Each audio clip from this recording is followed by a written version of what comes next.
You are in bed with the lights off, phone hovering above your face, thumb moving before you have made a real decision. You told yourself one quick check. Now the room is blue, your arm is tired, and the time at the top of the screen feels almost insulting. The videos blur together. Nothing is even that funny anymore. Still, putting it down feels strangely risky. This is the psychology of people who can't put their phone down. The blunt thought in your head sounds like the thumbnail. You can't stop scrolling. Not because every clip is good, not because you are secretly weak. Sometimes the screen is not offering pleasure. It is offering a 2-second drop in pressure. The knot in your chest softens. The unfinished text stops glowing in the back of your head. The quiet room feels less personal. That small drop is enough. The next clip is not entertainment anymore. It is a way to avoid feeling the room too soon. And once relief gets attached to the gesture, stopping can feel like opening the door you were trying to keep shut. You close the app, set the phone face down on the comforter, and watch the lock screen dim. Before it goes black, your hand is already back on it. There could be one more notification, one more video, one more response waiting somewhere.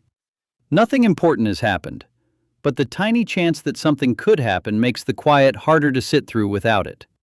That is the sharper answer here. Your mind is not always chasing happiness. Sometimes it is checking whether the next second might hurt less. The hook is possibility, not pleasure. One swipe says the room could change, the silence could break. Someone might have seen you, wanted you, answered you, or given you a reason not to sit with your own thoughts. The device becomes less like a toy and more like a tiny door in the wall. And the trap does not begin when the clip is amazing. It begins when one ordinary swipe once rescued you from an ordinary silence. You are on the couch, halfway through a video you do not care about. Then another one starts. Then another. A cooking hack you will never use. A gym clip from someone yelling in a garage. A stranger telling a story that somehow has no ending. Then the fourth clip hits. It makes you laugh. Or it says the exact thing you have been feeling. Or it annoys you enough to keep watching. Now the next boring swipe does not feel like a reason to stop. It feels like the boring one right before another hit. That is the possibility loop. Your mind got paid once after wading through junk, and now the junk has a new meaning. One emotionally successful swipe teaches the next 10 empty swipes to feel worth surviving. Psychologist B.F. Skinner from Harvard University found in 1957 in Schedules of Reinforcement that animals on variable ratio schedules showed high, steady response rates and kept responding longer when rewards stopped than animals rewarded predictably. That is the same shape as the scroll. The reward is not steady, so a bad clip does not prove the next one will be bad too. Back on the couch, disappointment becomes suspense. The bad video is not evidence. It is just the hallway before a possible door. Your thumb keeps moving because the app has taught waiting to feel meaningful. And once boredom becomes part of the game, leaving starts to feel like quitting 1 second before the payoff. You are answering an email with your laptop open. Your phone sits face down beside the keyboard.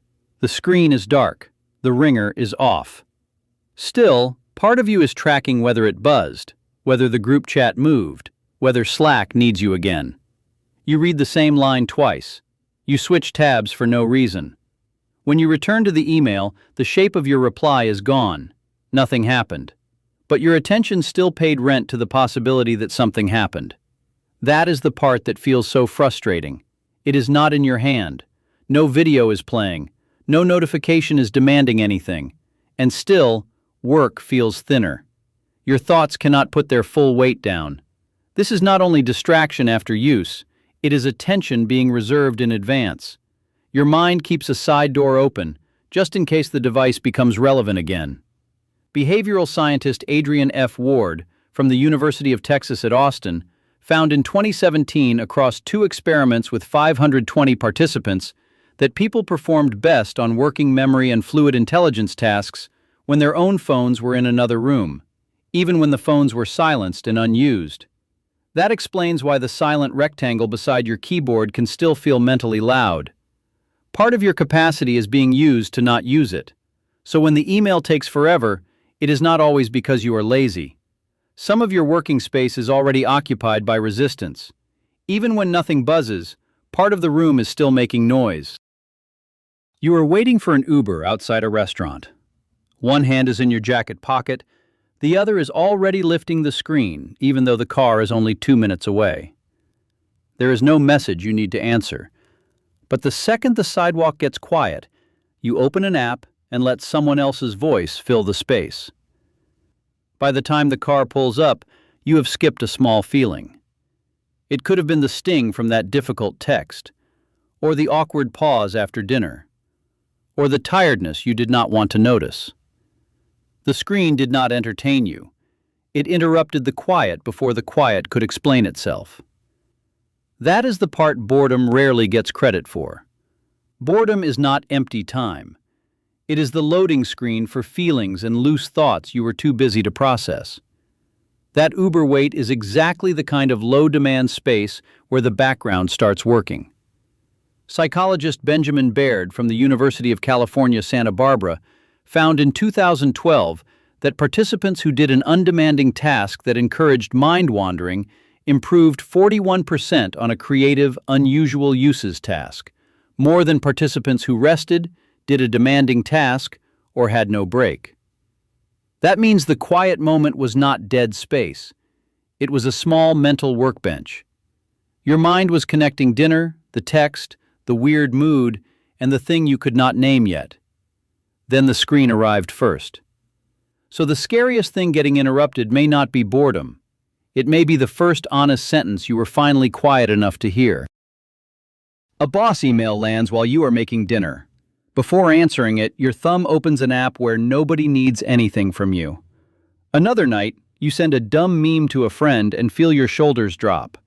That scroll actually gives you a small piece of connection. Then the group chat goes quiet after your message. Suddenly you are checking reactions, stories, and view counts, not because it feels good, but because the silence has started to feel like a verdict. This is what screen time talk flattens. The same scroll can be rest, connection, reassurance, or escape. One night, it helps you come down from work. Another night, it teaches your mind that discomfort gets quieter when the screen appears. The reward is not always pleasure. Sometimes the reward is pressure dropping before the feeling has a name.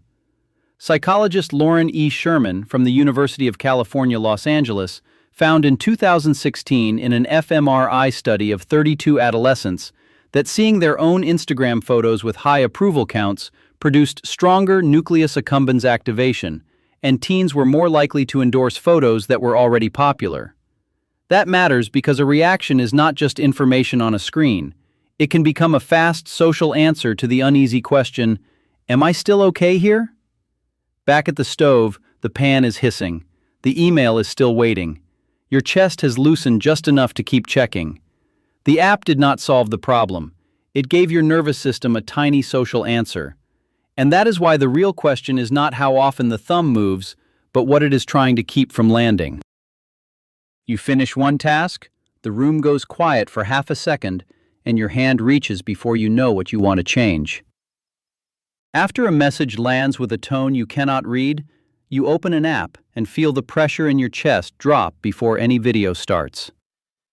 Right before sleep, the screen lights up your face. The first thing that disappears is not boredom. It is the feeling forming behind your ribs. That is the private question screen time reports cannot answer. Not, how long were you on it? What did it remove? Did it remove the sting of being left on red? Did it remove the tiny panic after finishing work when there was no next task to hide inside? Did it remove the silence where a thought about your life was getting too clear? From the outside, it looks like poor discipline. From the inside, it feels like relief arriving just in time. Scrolling, checking, refreshing, closing, reopening. The sequence can look random, but the body knows the pattern. Your hand still holds the screen, but now the gesture is starting to confess what the timer never could. The thumb moves. The screen lights up. For a second, you do not have to be alone with whatever was rising in the quiet. Loneliness. A strange ache after a normal day. The thought that nobody needed you once the noise stopped. The device did not create that feeling.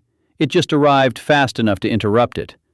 And once interruption works, your mind starts reaching earlier, before the feeling has a name, before the silence has a chance, before you can ask what hurts.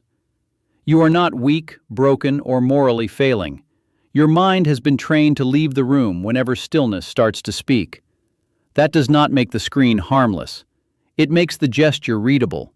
It means the real story was never just about scrolling. It was about the moment quiet became too honest and something bright arrived in your hand. Write loop if that moment has a name now.